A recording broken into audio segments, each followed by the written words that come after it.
হিন্দুদেরকেও বলে নাই, খ্রিস্টানদেরকেও বলে নাই, আল্লাহ মুসলমানদেরকে বলতেছে ইয়া আইয়ুহাল্লাযীনা আমানু, ও ঈমানদারেরা, ও মুসলমানের দলেরা, ও নয়নপুরবাসী, একটু গভীর মনোযোগ দিয়া বোঝার চেষ্টা করেন। আল্লাহ ডাক দেয়া বলে, ও ইসলাম গ্রহণ করনেওয়ালারা, তুবু, তোমরা তাওবা করো, ইলাল্লাহ, আল্লাহর দিকে, তাওবাতান নাসুহা, সঠিক তওবা, খাঁটি তওবা। আল্লাহ ডাক দেয়া বলে, ও ইসলাম গ্রহণ করনেওয়ালারা, আমি মালিকের কাছে রাত্রে বেলায়, রাত যখন গভীর হয়ে যায়, মসজিদের মধ্যে আইসা, মসজিদের কোনায় বৈশা 2 রাকাত নামাজ পড়ে বান্দা, আর আমি মালিকের কাছে 2টা হাত তুইলা বলতে শুরু কর, আদর আল্লাহ, আপনার নাম তো রহমান, আপনার নাম তো রহিম, আপনার নাম তো গফফার, আল্লাহ আপনার রহমান রহিম গফফার নামের খাতিরে আমার গুনাহসমূহ মাফ করিয়া দিন।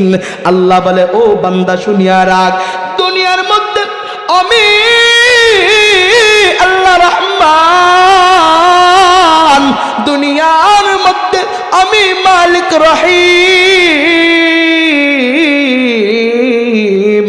আল্লাহ জানায় দেয়, দা বেনিফিশিয়েন্ট, দা মোস্ট মার্সিফুল, আর রহমানির রহিম। আল্লাহ জানায় দেয়, ও বান্দারা একটু বুঝো, আল্লাহ বলে আমার নাম রহমান, আমার নাম রহিম। আমি মালিকের কাছে একা একা নিরিবিলি রাত্র বেলা, তোর মাও যখন শুনে না, তোর বাবাও যখন শুনে না, একা একা আমি মালিকের কাছে বল, আল্লাহ ওই দিন ওই সময় আমি একটা গুনাহ করে ফেলছি গো মালিক, আমি আল্লাহ তাআলা রহমান রহিম গফফার নামের খাতিরে তোর সমস্ত গুনাহ মাফ করিয়া দিব। বলেন না সুবহানাল্লাহ। আমরা অনেকে অনেক বড় বড় গুনাহ করে ফেলছি, এবার আমরা চিন্তা করি এত বড় গুনাহ করছি, আল্লাহ মাফ করবেন কিনা, এত গুনাহ করছি, আল্লাহ মাফ করবে কিনা, আমরা টেনশন করে চিন্তা করি। আমার আল্লাহ কুরআন কারীমের মধ্যে এক আয়াত দ্বারা জানায়া দেয়, লা তাকনাতু মির রাহমাতিল্লাহ,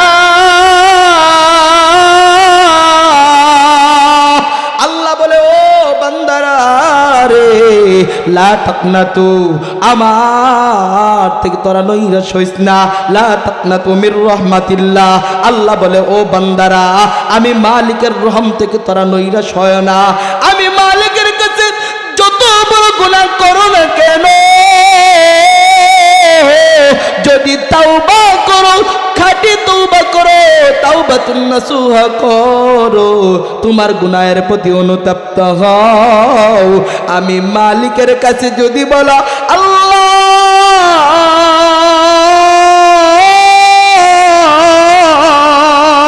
আমি আমার মা বাবার সঙ্গে বেয়াদবি করছি গো মালিক, আমার ওই মাটা আজ দুনিয়ায় নাই, আল্লাহ আমি আমার বাবাকে অনেক কষ্ট দিছি গো আল্লাহ, আমার ওই বাবা দুনিয়ায় নাই, আল্লাহ মার কাছে কেমনে মাপ চাইমু, বাবার কাছে কেমনে মাপ চাইমু, আল্লাহ গো আমার মাফ কইরা দেন, কারণ মার পায়ের নিচে সন্তানের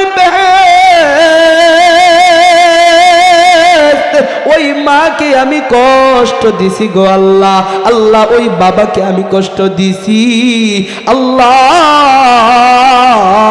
বন্ধু বান্ধবের দুকায় পড়িয়া, শয়তানের দুকায় পড়িয়া, ওয়াসওয়াসায় পড়িয়া, আল্লাহ আমি আমার মাকে বাবাকে কষ্ট দিয়ে ফেলছি রে মালিক, মালিক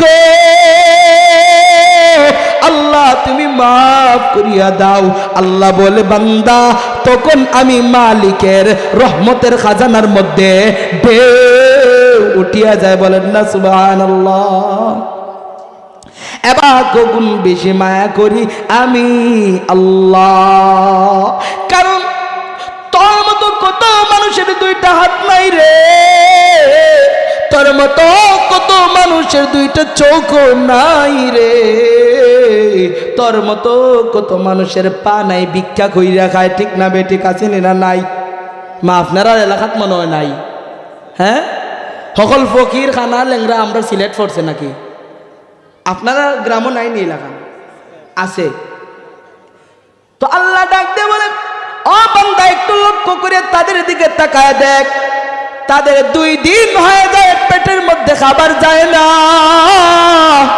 কিন্তু তোরে আমি মালিক প্রতিয়ক্ত সুস্বাদু খাবারের ব্যবস্থা করিয়া দেই। একটু ফিকির কর, তার যেমন 2টা হাত নাই, আমারও তো 2টা হাত যদি না থাকতো কি করতাম? তো তোর মা তো কয় নাই আল্লাহ আমার একটা সন্তান দাও, আল্লাহ শয়তানের সন্তানের জন্য 2টা চক্ষু থাকে, সন্তানের জন্য 2টা পা থাকে, সন্তানের জন্য 2টা হাত থাকে। এমন ভাবে তো তোর মা তোর বাবা চায় নাই। হ্যাঁ, তোর মা তোর বাবা আমার কাছে কেমনে চাইছে জানোনি? তোর মা বলছে আল্লাহ আমার একটা সন্তান দাও, আমি আল্লাহ যে তোরে এত সুন্দর কইরা বানাইলাম রে, এখন বল তোর মা তোরে বেশি আদর করে মায়া করে না, আমি মালিক বেশি আদর করি? এই জন্য আল্লাহর কাছে দোয়া করার সময় বলবেন আল্লাহ আপনারা বলছেন গো মালিক আপনি না মা থেকে অনেক দয়ালু। আল্লাহ আম্মার কাছে যখন গিয়া বলি আম্মা আমি একটা ভুল করে ফেলছি আর করব না, আল্লাহ আমার মা আমারে কলিজার মধ্যে টান দিয়ে নিয়ে বলে সন্তান, সন্তানের সঙ্গে মার অভিমান চলে না রে, তোরে না দেখলে আমার চোখে ঘুম আসে না। আল্লাহ আপনি না ওই মা থেকে অনেক দয়ালু, তাহলে আপনি কেন মাফ করবেন না? আল্লাহ আপনি না বানাইছেন আমারে, আল্লাহ মুসলমান তো আপনি বানাইছেন, আল্লাহ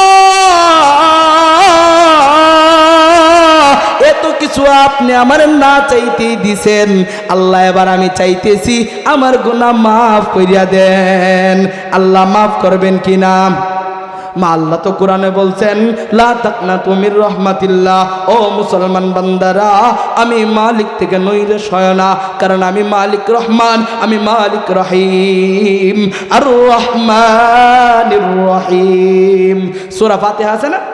সূরা ফাতিহার মধ্যে নাই আলহামদুলিল্লাহি রাব্বিল আলামিন আর রহমানির রহিম। আল্লাহ বলেন আমি দয়ালু, আমি মায়াবী, তোর মা থেকেও তোর বাবা থেকেও, কারণ কবরের মধ্যে তুই তোর মার কাছে গিয়ে যখন বলে আম্মা গো একটা নেকির জন্য আটকায় গেছে, একটা নেকি দাও, তোর মা তোরে বলবে আমার কোনো সন্তান দুনিয়ায় ছিল না, আমার তো বিয়ে হয় নাই, তোর বাবার গিয়ে বলবে আব্বা গো একটা নেকির জন্য আমার জাহান্নামে দেওয়া হবে, একটা নেকি দেন। তোমার বাবা বলবে আমার তো দুনিয়ার মধ্যে বিয়ে হয় নাই, সন্তান কেমনে হবে? তোমার বন্ধুর কাছে গিয়া বলবা এ বন্ধু আব্দুর রহিম তোর সাথে না কত বন্ধুত্ব ছিল রে, আমি 2টা নেকির জন্য আটকায় গেছি, 2টা নেকি দে। তোর বন্ধু আব্দুর রহিম ডাকতে বলবে না না না আমার তো কোনো বন্ধু ছিল না, সঙ্গে সঙ্গে অস্বীকার করবে। ওই সময় আপনার নবী আমার নবী রাহমাতুল আলামিন সিজদায় পড়িয়া আল্লাহর কাছে কান্না করবে আর বলবে আল্লাহ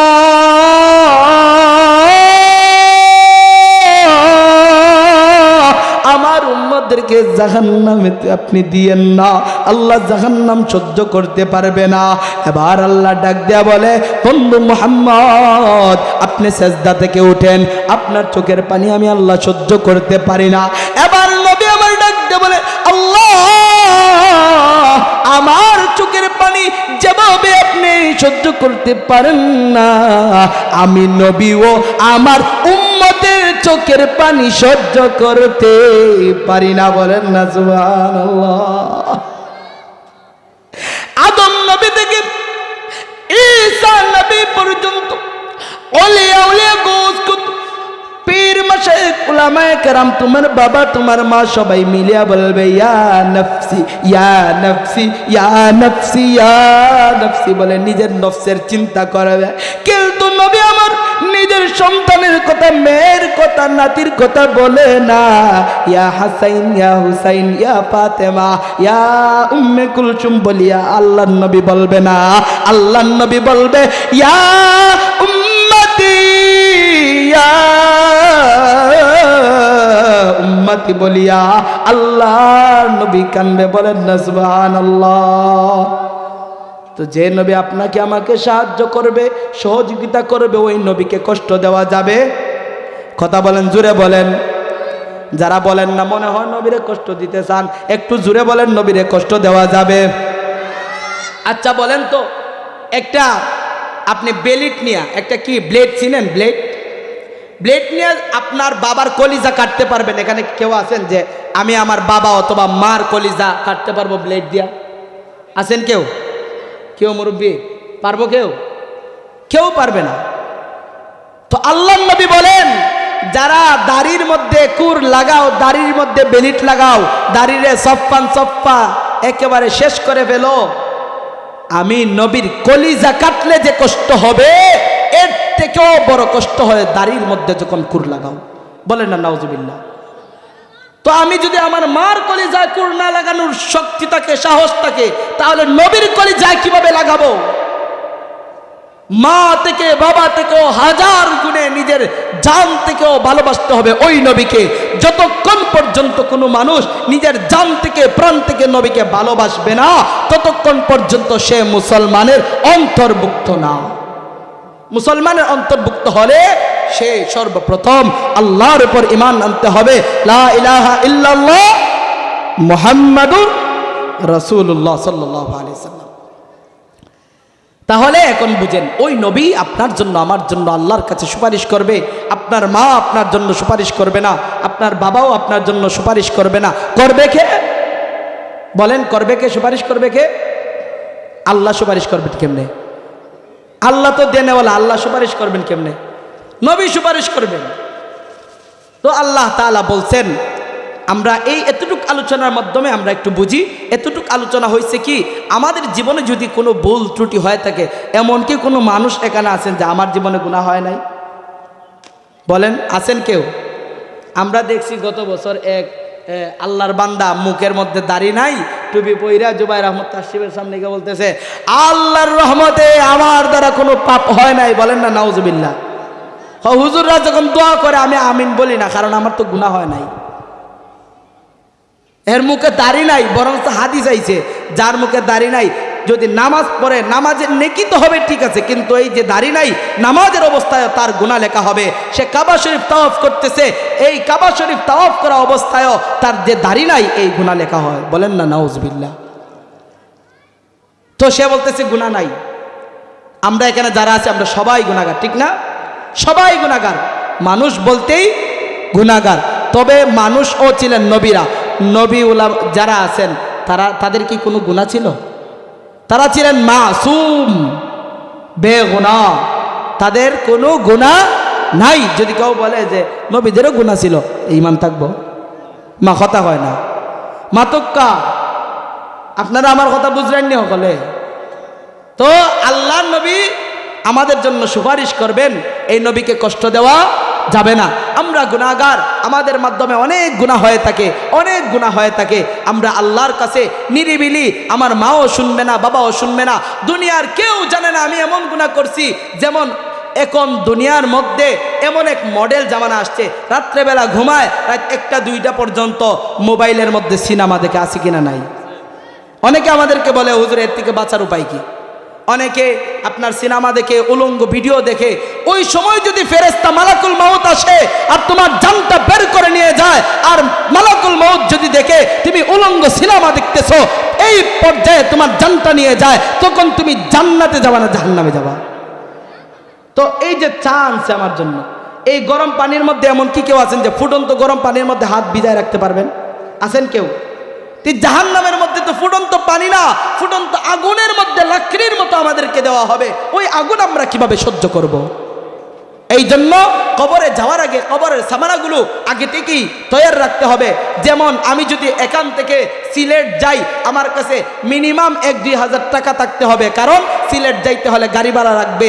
আমরা এই চিন্তা করে এরপরে আমরা ঘর থেকে বাহির হই, টাকা পয়সা নিয়া প্রস্তুতি নিয়া এরপরে ঘর থেকে বাহির হই। তো কবরে যে যাবেন, কবরে যাওয়ার জন্য কি কি নিয়ে প্রস্তুত নিয়েছেন? কি নিয়ে প্রস্তুত আছেন আপনি? যে এখন যদি আল্লাহ আমার নিয়ে যায়, আল্লাহর সামনে আমি এগুলা দেখাইবো যে আল্লাহ আমি এটা এটা এটা, চলবে না কোনো কিছু। আপনার বাহাদুরি, ক্ষমতার বাহাদুরি চলবে না।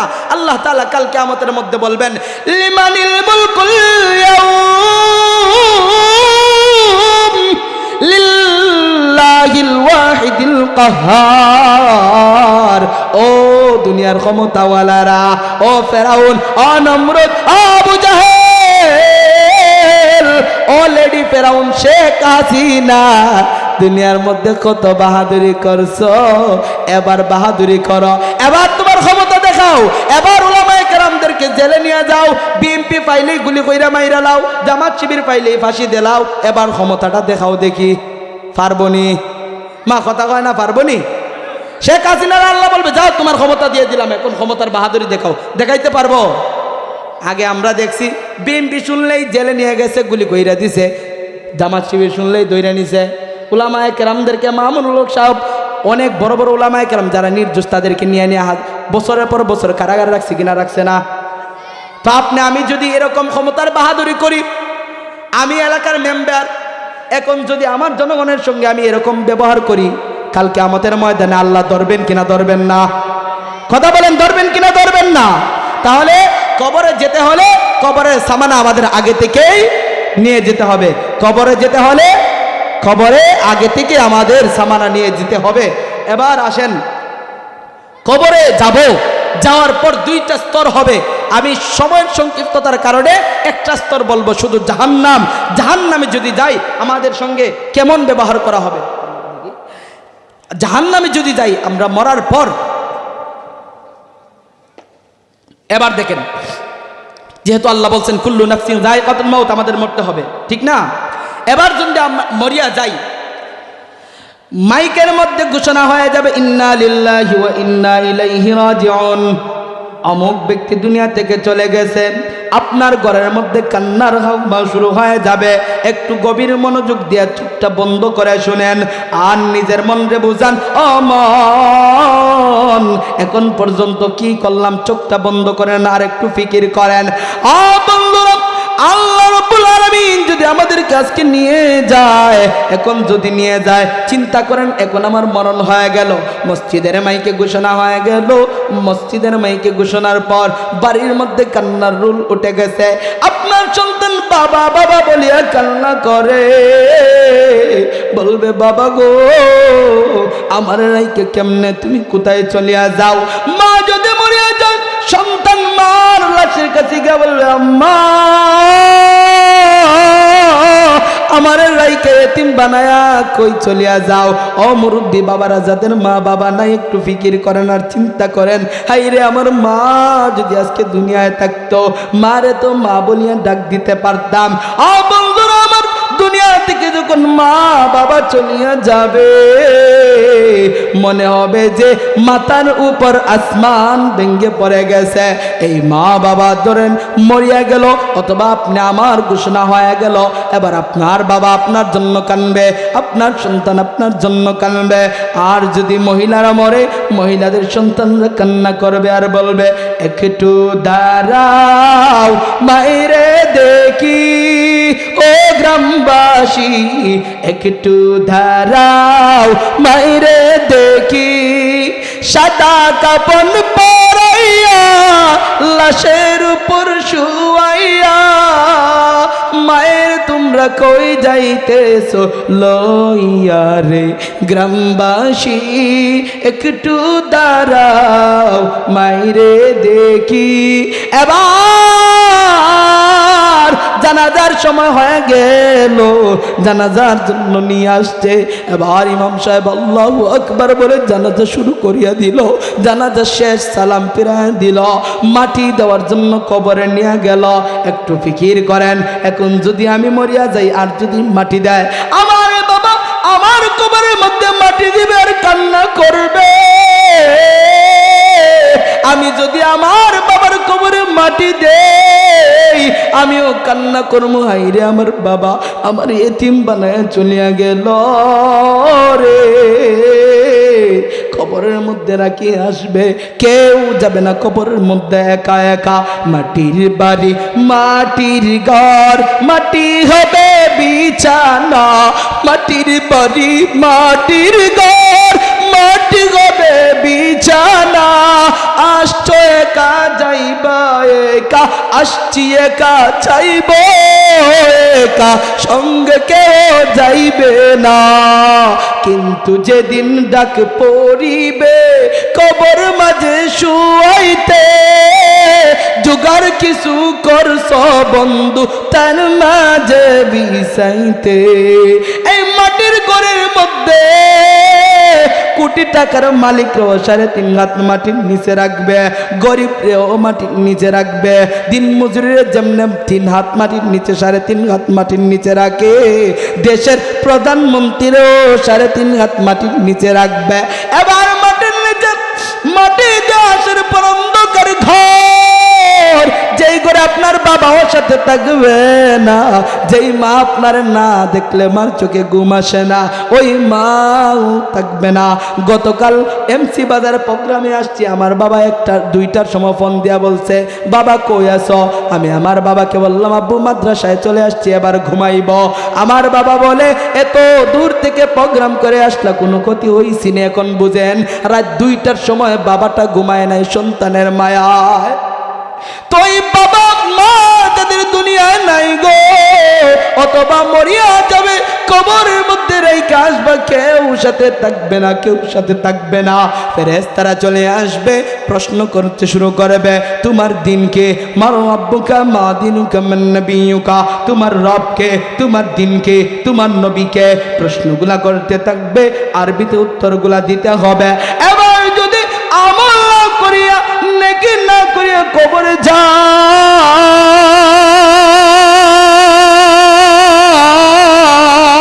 কবরের মধ্যে যখন উত্তরগুলা দিতে পারবেন না, ফেরেশতারা গিয়ে আল্লাহরে বলবে, আল্লাহ আল্লাহ গো, আপনার বান্দা তো উত্তর দিতে পারে না। আল্লাহ আমি তারে বলছি তোমার মালিককে, তোমার সৃষ্টিকর্তাকে, হে আমি জানি না। আমি বলছি তোমার দিন কি, সে বলে আমি বুঝি না। আমি বলছি তোমার নবীকে, সে বলে আমি চিনি না। আল্লাহ এখন তারে কি করব? এবার আল্লাহ বলবে, যাও যাও, জাহান্নামের দরওয়াজার সাথে তার কবরের লাইনটা কানেক্ট কইরা দাও। এই অন্ধকার ঘর কবর আমাদেরকে ডাইকা ডাইকা বলে, আনা বাইতুত তুরাব, আমি অন্ধকার ঘর, পোকা মাকড়ের ঘর, যেই ঘরে বাতি নাই, যেই ঘরে সাথী নাই, এই অন্ধকার ঘরে আসলে একটু বুঝা চুই নাই স। এবার মাটি দেখা যাইবে, এক পার্শ্ব থেকে চাপ মাইরা এক পাজরের হার অন্য পাজরে নিয়ে আসবে গো। এবার বাম দিকে চাপ মাইরা বাম দিকের হাড়গুলা ডাইন দিকে নিয়ে আসবে, আর চাপ দিতে থাকবে, চাপ দিতে থাকবে। জাহান্নামের শাস্তি শুরু হয়ে গেছে। সূর্যটা মাথা থেকে আধা হাত উপরে চলে আসবে, হাজার হাজার গজ উপরে।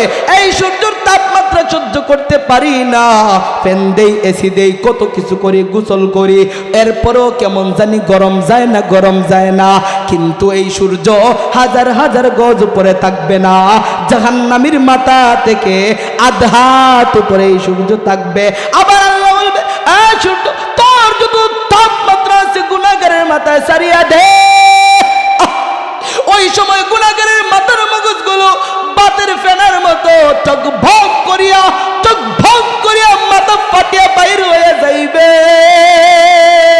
আল্লাহ ওই দিন যদি আল্লাহ রহম না করে গো, কে দেখবে ওই দিন, ওই কঠিন জাহান্নামের দিন। শুধু তাই না, একটা সাপ দেখলে কতটা ভয় পাই আমরা, কিন্তু একটা নয়, দুইটা নয়, তিনটা নয়, 99টা সাপ আপনি আমার কবরের মধ্যে দেওয়া হবে। আর এই সাপগুলো দুনিয়ার সাপের মতো না। হাদিসের মধ্যে বলা হয়েছে এই সাপগুলো যদি একবার দুনিয়ার মধ্যে শ্বাস ফেলায়, তাম দুনিয়া পুরে চারকার হয়ে যাবে। এই বিষাক্ত সাপ আপনার কবরে রাখা হবে, আমার কবরে রাখা হবে গো। ওই সাপ যখন আপনারা আমার দূষণ করবে, বিচ্ছু আইসে দিবে, ফেরেশতারা দুনুদের বাড়ি দিবে, এমন কঠিন শাস্তি শুরু হয়ে যাবে। শুধু তাই না রে, একটু চিন্তা করেন, হাই কত কষ্ট। আপনি বাড়িতে গিয়ে দেখবেন গ্যাসের চুলার মধ্যে 1 মিনিট হাত রাখতে পারবেন না, হাতটা পুড়িয়ে যাবে। ডাক্তারের কাছে দৌড় দিয়ে যাবেন, ডাক্তার হাত পুড়িয়ে গেছে, ডাক্তার বেন্টিশ করবে, ওষুধ দিবে, আরো কত কিছু না দিবে। কিন্তু ওই কাল কিয়ামতের ময়দানে আমরা যেভাবে দুনিয়ার মধ্যে চুলার মধ্যে লাকড়ি ঢুকায় দেই, একটার পর একটা লাকড়ি যেভাবে দেই, কাল কিয়ামতের ময়দানে গুনাহগার গুলোকে, জাহান্নামী গুলোকে একটার পর একটা লাকড়ির মতো ঢুকায় দেওয়া হবে। সবাই একটু চিৎকার মেরে বলে আল্লাহু আকবার, আবার বলে আল্লাহু আকবার। ও বন্ধুরা আমার, একটু চিন্তা করেন, এত সহজ না। দুনিয়ার মধ্যে খিদা লাগছে, দোকানের মধ্যে গিয়া নাস্তা করে ফেলো, হোটেলের মধ্যে গিয়ে তুমি খেয়ে ফেলো, আর ওই কাল কিয়ামতের ময়দানে আল্লাহর কাছে কান্না করবে, আল্লাহ আমারে খাবার দেন, পেটের মধ্যে খুব খিদা লাগছে। আল্লাহ এবার বলবে, ও গুনাহগার, দুনিয়ার মধ্যে কত খাবার অপচয় করছো, গরিব ফকির মিসকিন তোর ঘরে খাবারের জন্য গেছে, তুই ফিরায় দিছ রে, তোর আমি খাবার দিব না। হাজার বছর কান্না করার পর আল্লাহ রব্বুল আলামিন ফেরেশতারা বলবে, যাও এই দেখো জাক্কুম ফল, ওই ফলটা নিয়ে জাহান্নামীরে দাও। এবার জাহান্নামী জাক্কুম ফল পাওয়ানোর পর পেটের খিদায় আল্লাহ কোরআনের মধ্যে বলেন, লাআকিলুনা মিন শাজারিম মিন জাক্কুম।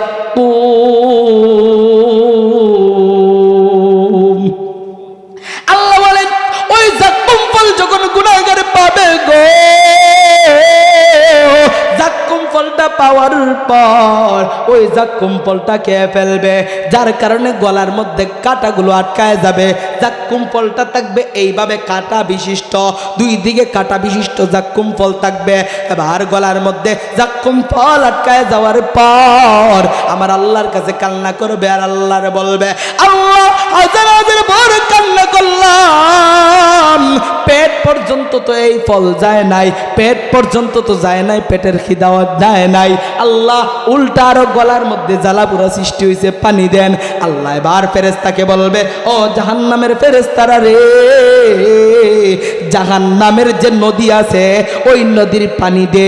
ওই নদীর পানিগুলো কেমন থাকবে? তাফসিরে জালালাইনের কিতাবের মধ্যে আসছে, আল্লামা জালালউদ্দিন সুয়ুতি ওনার কিতাবের মধ্যে আনছেন, ওই জাহান্নামের নদীটা কেমনে থাকবে জানেননি? গুনাহগার বান্দা যারা কানবে, জাহান্নামীদের চোখের পানি, এই চোখের পানির থাকবে একটা ড্রেন, এই ড্রেনের মধ্যে সবার চোখের পানি যায় গিয়া এই নদীর মধ্যে নামে। আর একটা ড্রেন থাকে, জাহান্নামীদের রক্তগুলো এই ড্রেনের মধ্যে যায়। এবার মহিলাদের রক্ত, পুরুষের রক্ত, এই 2টা রক্ত একদিকে যাবে। আবার আর একটা ড্রেন থাকবে, যে ড্রেনের মধ্যে মানুষের যে রক্ত পুঁজগুলা হয়, এই পুঁজগুলা দুর্গন্ধযুক্ত চামড়াগুলো, গোস্তগুলো যেগুলো খসকে পড়ে যাবে, এইগুলা একটা ড্রেন দিয়া যাবে। এবার এই নদীর মধ্যে এইগুলা পড়ার পর এইগুলাকে উত্তপ্ত গরম করা হবে। এই গরম করার পর এই পানিটাকে জাহান্নামীকে দেওয়া হবে। এবার জাহান্নামী পেটের খিদায়, গলার যন্ত্রণায়, পানির তৃষ্ণার্ত, এই পানি নিয়ে খেয়ে ফেলবে। খাওয়ার সঙ্গে সঙ্গে নারী বুড়ি সব কিছু পিছনের রাস্তা দিয়ে বাহির হয়ে যাবে। জাহান্নামটা কি খুব আরামদায়ক জিনিস? বাবারা রে একটু বুঝেন। এখন যদি মরিয়া যাই কত কষ্ট হয়। মরিয়া যাওয়ার পর কয়জন বা কয়দিন স্মরণ রাখে। যেমন আমাদের দেশের জন্য উসমান হাদি নামক একটা ছেলে দুনিয়া থেকে বিদায় নিয়ে গেছে। কয়দিন হয়েছে ভুলিয়া গেছে অনেককে জিজ্ঞাসা করলে বলতে পারে না, আবার বলে স্মরণ নাই। এভাবে আপনিও মরে যাবেন, আপনাকেও স্মরণ রাখবে না। আমি মরে যাব, আমাকেও স্মরণ রাখবে না। কত বড় বড় বুজুর্গ কেরাম মরিয়ে গেছে, তাদেরকে আমরা স্মরণ রাখি না। এভাবে আপনার মরণ আমার মরণ হবে, আপনার বাবা আমার বাবা দুনিয়া থেকে চলিয়া যাবে। এই জন্য মরণের আগে মরণের সামানাগুলো নিয়ে যাইতে হবে কিনা? আল্লাহ ডাকতে বলেন, ইয়া আইয়ুহাল্লাযীনা আমানুত্তাকুল্লাহ, ও ঈমানদারেরা, আমি আল্লাহরে যদি ভয় করো, আমি আল্লাহকে যদি ভয় করো, ইউসলিহ লাকুম আমালাকুম ওয়া ইয়াগফির লাকুম যুনুবাকুম ওয়া মান ইউতি'আল্লাহা ওয়ার রাসূলাহু ফাকাদ ফাযা ফাওজান আযীমা। আল্লাহ বলে, আমার যদি ভয় করিয়া চলো, আমি মালিকের ভয় যদি তোমার অন্তরের মধ্যে থাকে, তাহলে কাল কিয়ামতের ময়দানে শাস্তি থেকে বাঁচবা কেমনে জানোনি? কারণ আমি মালিকরে যদি ভয় করো, চুরি করতে গিয়ে চুরি করতে পারবা না। চুরি করার জন্য যখন তুমি জিনিসগুলায় হাত দিবা, তোমার মনের মধ্যে চিন্তা চলে আসবে, হায় হায় কেউ না দেখলেও আমার আল্লাহ তো দেখতেছেন। ডাকাতির জন্য গেছো, আমার ভয় যদি তোমার অন্তরে তাকে ডাকাতি করতে পারবা না। আজান দিয়ে দিচ্ছেন, নামাজ ছাড়বা না, তাহলে যারা আমাকে ভয় করে তাদের তো গুনাহই হবে না। কারণ নামাজের রক্ত মতো নামাজ পড়ে ফেলবে, কারণ আল্লাহ ধরবে। ডাকাতি করবে না, চুরি করবে না, মিথ্যা বলবে না, কারণ আসিদকু ইউনজি ওয়াল কিযবু ইহলিক, সত্য বাঁচায়, মিথ্যা ধ্বংস করে। মিথ্যা বললে আল্লাহ তাআলা জাহান্নামের কাঁচি দ্বারা তার জবানটার জিহ্বাটা কাটিয়ে দিবে। এত কষ্টদায়ক শাস্তি হবে। তো যে বান্দা আল্লাহকে ভয় করবে, আল্লাহ তাআলা তাকে হেফাজত করবে, তার গুনাহ না। সুবহানাল্লাহ। আল্লাহর কাছে ওই মানুষগুলা দামি যারা আল্লাহকে ভয় করে, যারা তাকওয়াবান, যারা জিকিরওয়ালা। আমরা জিকির করি না, হায় হায়। আমার নবী রাহমাতুল লিল আলামিন, যেই নবীজি মাসুম ছিলেন, নিষ্পাপ ছিলেন, বেগুনাহ ছিলেন, ওই নবীজিও দিনে 70 বারের অধিক ইস্তেগফার পাঠ করত। আর আমরা এমন মানুষ, হায় হায়, আমাদের দ্বারা সেকেন্ডে সেকেন্ডে, মিনিটে মিনিটে গুনাহ হচ্ছে, গুনাহ সংগঠিত হচ্ছে। আমরা একবার ইস্তেগফার করতে মন চায় না। আল্লাহ বলে, বান্দা গুনাহ হয়ে গেছে, গুনাহ সংগঠিত করে ফেলছো, সাথে সাথে আমি মালিকের দরওয়াজায় ফিরে আসো আর বলো, আল্লাহ বুঝি নাই, আল্লাহ না বুঝে গুনাহ করছে, আমাকে মাফ করে দেন। আমি আল্লাহ তাআলা, আমি তাকায় থাকি, রাত্রে 12টার সময় আমি প্রথম আসমানে আইসা ডাকি, এ বান্দারা আমার কাছে কিছু চা, আমি মাওলা তোদেরকে দিতে প্রস্তুত। তখন যদি মালিককে বলতে পারেন, আবেগ দিয়ে যদি বলেন, আল্লাহ আমি তো গুনাহ করে ফেলছি, অনেকের মা বাবা দুনিয়ায় নাই, মা বাবার সঙ্গে অনেকে খারাপ ব্যবহার করে, আল্লাহ আমাকে মাফ করে দেন। আল্লাহ বলেন, যখন গভীর রাতে কোনো বান্দা আমার কাছে তাহাজ্জুদের নামাজ পড়ে, অথবা 2 রাকাত 4 রাকাত নফল নামাজ পড়ে, আমার কাছে তওবা করে, আর আমাকে ডাক দিয়া বলে, আল্লাহ তুমি ছাড়া তো আমার আর কেউ নাই, আল্লাহ তুমি ছাড়া তো আর কেউ নাই, আল্লাহ এমন জিনিস তোমার কাছে চাইতেছি দুনিয়ার কোনো মানুষের কাছে চাইলে পাবো না। আল্লাহ ভিক্ষুক যদি এক দরওয়াজায় ভিক্ষা না পায়, পরের ঘরে ঠিকই পায়, কিন্তু এমন জিনিস চাইতেছি তোমার দরওয়াজা ছাড়া আর কোনো দরওয়াজায় পাওয়া যাবে যাবে মা? আল্লাহ ছাড়া আর কেউ মাফ করতে পারবেন? আমার কথা কি আপনারা বুঝতে পারতেছেন? কথাগুলো যদি বুঝতে পারেন তাহলে অনেক কিছু। নবীজি বলেন, কে বলছে তা দেখো না, কি বলছে তা দেখো। সে কি বলতেছে এগুলো তুমি লক্ষ্য করো। কথা বুঝে আসছে? আপনাদের আওয়াজে মনে হয় যে আমার কথা বুঝেন না। আরে বাবা, আমি সিলেটে হইলে তো ছোটো তো ঢাকা পড়ালেখা করছি, ফরাইরাম ঢাকাইয়া মাত্র পুরাপুরি কিলাইছি, সিলেটি মাত্র তুরা এখন মাতি, বুঝছেন নি? তো এই কবরে যেতে হবে সবার, এটা যদি সবাই বুঝেন একটু ফিকির রাখবেন। হাই হাই কত মানুষের সম্পদ আমরা আত্মসাৎ করতেছি। আল্লাহ তাআলা বলেন যে এতিমের মাল আত্মসাৎ কইরো না, আমরা এতিমের মাল আত্মসাৎ করতেছি। কত শত আমার জবান দ্বারা মিথ্যা কথা বলতেছি। আল্লাহ বলেন আল্লাহর নবী বলেন হিফজুল লিসান, জবানের হেফাজত করো। আমি জবানের হেফাজত করতে পারি না, এক জায়গায় গিয়ে আমার বড় বড় কথা বলতে হবে, ডাপট দিতে হবে, এইগুলা ঠিক না আসলে। আর কি বলবো, দুঃখের কথা, বর্তমান উলামায়ে কেরাম, আমাদের যারা উলামায়ে কেরাম আছেন তাদের মধ্য থেকে কেউ কেউ দেখবেন লেবাসদারি হুজুর আছে কিনা না, কষ্ট নিয়েন না, কারণ যেটা অনেক মাদ্রাসার বারিন্দার যায় নাই, টুপি দাড়ি লাগাইছে, এখন সে বড় বড় ফতোয়া দিয়ে দেয়, আর তার এই কথাগুলোর দ্বারা একটা ফাসাদ সৃষ্টি হয়, ঠিক না বেঠিক? মাথায় টুপি মুখে দাড়ি ধরছে দেখো বেশ, মাথায় টুপি মুখে দাড়ি ধরছে দেখো বেশ, কুইজা দেখো ভালো জিনিস কবে হইছে শেষ, কুইজা দেখো ভালো জিনিস কবে হইছে শেষ। ছদ্মবেশে ওই মসজিদের পাশে ঘোরাফেরা করে, ছদ্মবেশে ওই মসজিদের পাশে ঘোরাফেরা করে, সুযোগ পাইলে মুসল্লিদের জুতা চুরি করে। জুম্মার দিন আয়ে দেখেন জুতা নেগা মা। আমি একদিন এক প্রোগ্রামে যাইতাম, জুম্মার নামাজ পড়ছি, পরে আমি জুতা পাই না মা। তখন বক্তা মানুষ জুতা ছাড়া কেমনে যাই, সাথে একজন আসতো, হুজুর আমারটা লাগান, মানে আমার তো ছোটো মোটো ফাও, অন্য হেডটা লাগাই দেখা যায় বড় লাগে, পরে খালি ফাও গিয়ে আরেকটা জুতা কিনে লাগছে। তো এই লেবাসদারি কিছু হুজুরের জন্য, হুজুর নাম শুধু লেবাসদারি, তাদের জন্য ইসলামের অনেক বড় বড় ক্ষতি হচ্ছে। আল্লাহ তাআলা আমাদের সবাইকে হেফাজত করুক। একটা জিনিস বুঝার আগে নিজের বিভাগকে চিন্তা করবেন, হ্যাঁ এই কাজটা কি সঠিক, হুজুর যে বললো এটা কি সঠিক হবে, নিজের মনকে প্রশ্ন করবেন, আপনার মন আপনাকে উত্তর দিবে। একটা হাদিস বলে আমার বয়ান শেষ করব। আমার বড় ভাই হাদিউর রহমান সাহেব চলে আসতেছেন। এবার দেখেন, আনাস রাদিয়াল্লাহু তাআলা আনহু নামে এক সাহাবী ছিলেন। ওই সাহাবী কি করতেন, প্রতি রাত্রেবেলায় যখন ঘুমানোর পূর্বে উনি বালিশের মধ্যে মাথা লাগাইয়া এবার চিন্তা করতে শুরু করে, হাই হাই আজকে কয়টা নেকি করতে পারলাম আমি। এবার ঘুইনা দেখে যে আজকে আমি নেকি করছি মাত্র 98টা, গতকাল ছিল 98টা, আজকেও 98টা, আজকে কেন 99 হলো না, একটা নেকি কেন বেশি করতে পারলাম না। এই আফসোস করতে করতে আল্লাহর বান্দা, আল্লাহর নবীর সাহাবী হযরত আনাস রাদিয়াল্লাহু তাআলা আনহু সারা রাত্রের ঘুম হারাম করিয়া আল্লাহর ইবাদতে লাগিয়ে দিতেন। বলেন না সুবহানাল্লাহ। তা আমরা এই কাজটা করব, প্রতিদিন ঘুমানোর পূর্বে আমরা আমাদের সারা দিনের একটা হিসাব মিলাইব। যেভাবে আমরা ব্যবসা বাণিজ্য দোকানের হিসাবগুলো মিলাই, তেমনভাবে ইবাদতের আল্লাহ তাআলার দাসত্ব কতটুকু করতে পারলাম এই হিসাবটা মিলিয়ে তারপর আমরা ঘুমাবো ইনশাআল্লাহ। আল্লাহ তাআলা আমাদের কথা দ্বারা যা বললাম আল্লাহ যেন আগে আমাকে আমল করার তৌফিক দান করেন, ফির আপনাদেরকেও যেন আমল করার তৌফিক দান করেন। আল্লাহ তাআলা সবাইকে ইসলামের জন্য কবুল করেন।